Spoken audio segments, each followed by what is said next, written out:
Alright everyone, this is just a quick look of the Nexus 7. I've been using this, for about a month now, and I do have to say, in terms of an Android tablet, you're pretty much looking at the best one right now. By the way, if you're wondering how the box looks, this is the box. I do like the packaging though. They put on the angle like this to make it look like a 7. Well, it's more like that. But yeah, clever design right there.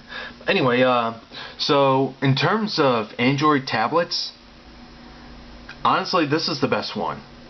Why is that? Well, it's a 7-inch tablet, so it fits comfortably in your hand.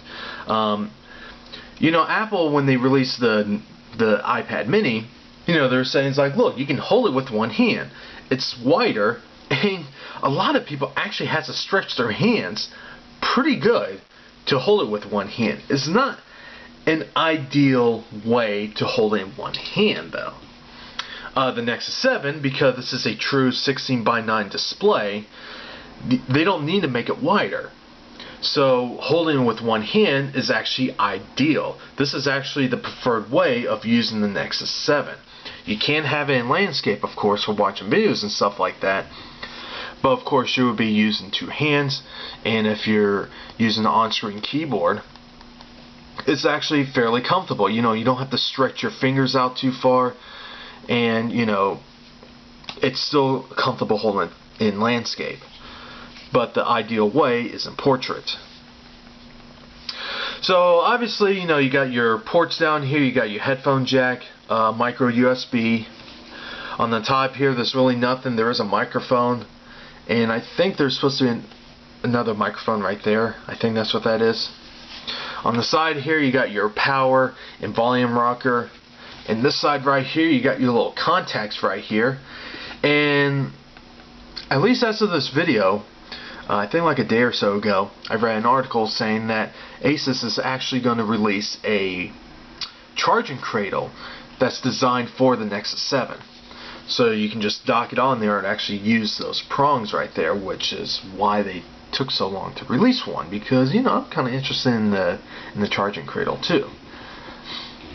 But I think it's going to be more of a docking charging cradle.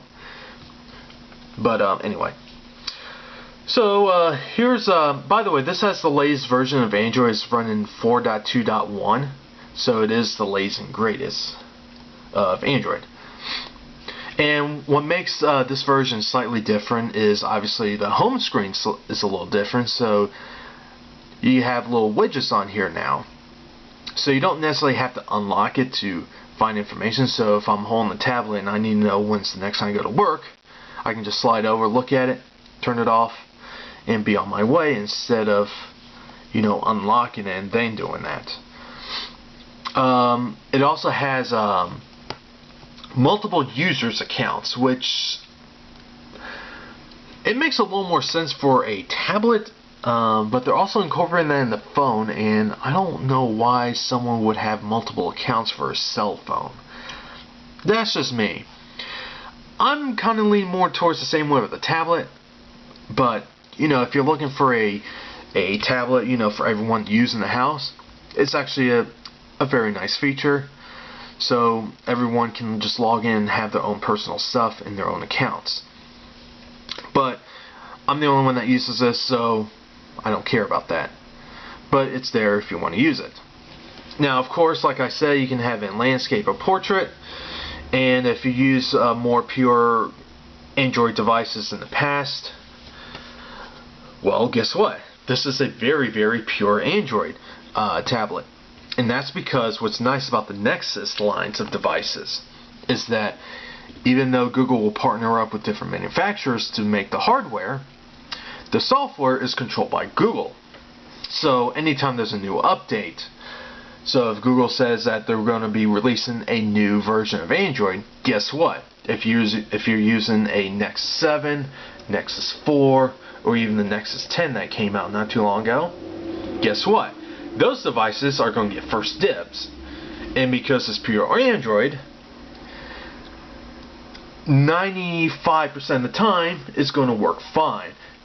Now, there are some little quirks, sometimes it would crash or lock up. I had the device lock on me once, but, that's kind of part of Android.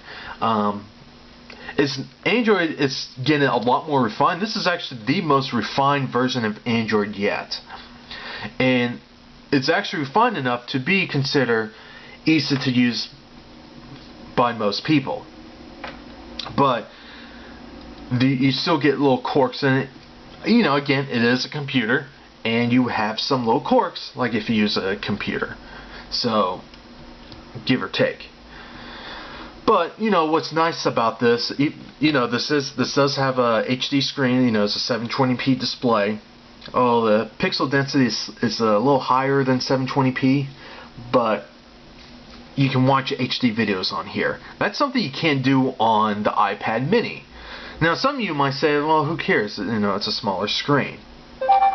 But when you look at the screen quality, the smaller the pixels is actually better even on smaller devices. Why is that? If you're, say, like reading a book, so say like I want to load up the Kindle app, and this was actually a benefit about getting like a Nexus 7 over, say, like a Nook tablet or even like the Kindle Fire HDs, is that you can get those services on your Android device, because guess what? Those other tablets is running Android.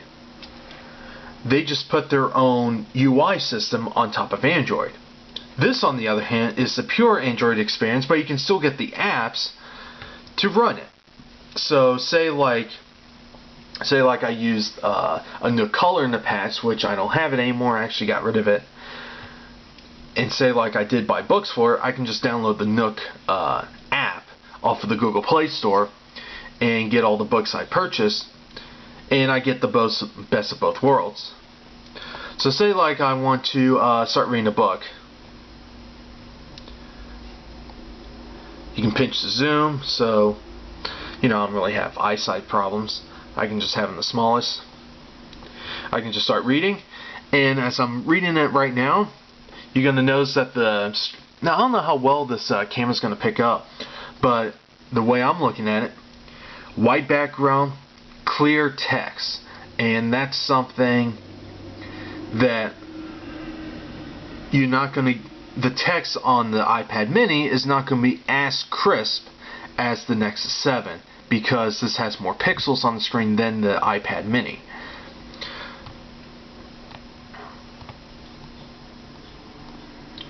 So you can either swipe or just tap the sides, change pages. You can turn it this way. By the way, if you're wondering what this book is, it's called The Gospel of the Flying Spaghetti Monster. So yeah, that's how it looks like when you're reading a book on here. Very good. You got your, basically, if you use Android phones before, it's a larger version, and it does a very good job at it.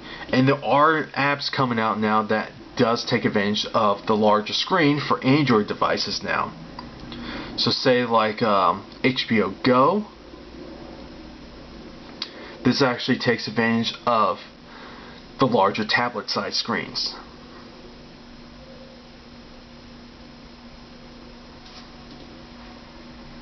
And obviously you can see it runs very well.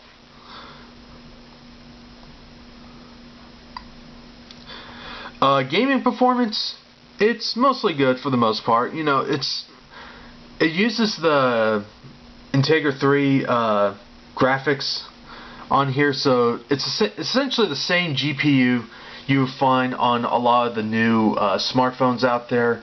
If you heard of the Ouya console-based Android system, same chip in this one. So you will get very good performance in gaming. So say like I want to load up Angry Birds Star Wars. It does run fine on here. So that's just a look at the Nexus 7.